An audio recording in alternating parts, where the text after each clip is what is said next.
హైదరాబాద్లో ఉండే గరీబోళ్ళు ఎవరైతే మనకు ఓటేసినరో ఆటో డ్రైవర్లు కావచ్చు, బస్తీలలో ఉండేటోళ్ళు కావచ్చు, వాళ్ళ మీద పగబట్టి ఇలా వాళ్ళు ఎంబడబడ్డాడు. నేను ఒక్క మాట అడుగుతున్నా, దయచేసి ఆలోచన చేయండి.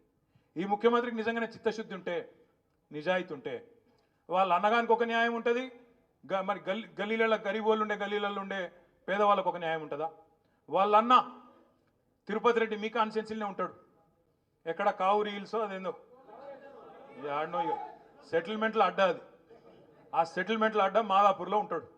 ఆడ ఉండి సెటిల్మెంట్లో అడ్డా నేను చెప్పలే, మీ పోయిన మీ ఎమ్మెల్యేనే చెప్పిండు నాకు. ఆ కథ కూడా చెప్తా ఒక్క నిమిషం. అయితే ఆ దుర్గం చెరువు ఎఫ్టీఎల్ పరిధిలో తిరుపతి రెడ్డి ఇల్లు కూడా ఉన్నది.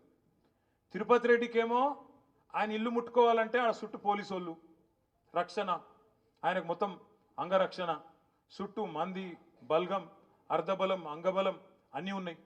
తిరుపతి రెడ్డి ముట్టాలంటే మన అధికారి ఉంటాడా? ఊసిపోతాడు కదా. అందుకే తిరుపతి రెడ్డి ముట్టరు. ఏం చేస్తారు తిరుపతి రెడ్డికి? అన్నా నీకు నోటీస్ ఇస్తున్నా, నీ దగ్గరికి కూడా రాను, ఇవ్వకపోతే వాళ్ళు తిడుతురు టీఆర్ఎస్ వాళ్ళు, కాబట్టి నీకు నోటీస్ ఇస్తా, నువ్వు కోర్టుకు పో, నువ్వు పోయి తెచ్చుకో, ఏదో ఒకటి కింద మీద పడి ఒక ఆయుధం తెచ్చుకో, దాన్ని పెట్టుకొని నేను ముట్టా అని చెప్తారు. అదే గరీబ్ గాడు ఉన్నాడు అనుకో, తెల్లారి 3 గంటలకు బుల్డోజర్లు వస్తాయి ఇంటికి.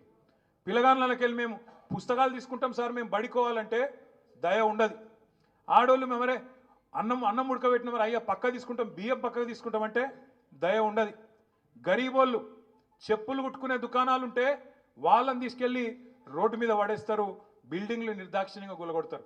అదే తిరుపతి రెడ్డికి ఒక న్యాయం పెద్దోనికి, పేదవానికేమో బుల్డోజర్లతోని, అది కూడా కోర్టు పని చేయని శనివారం ఆదివారం వచ్చి సాయంత్రం పూట పొద్దున పూట వచ్చి కూలగొట్టి నిర్దాక్షిణ్యంగా రోడ్ల మీద పడేస్తూ ఉన్నారు.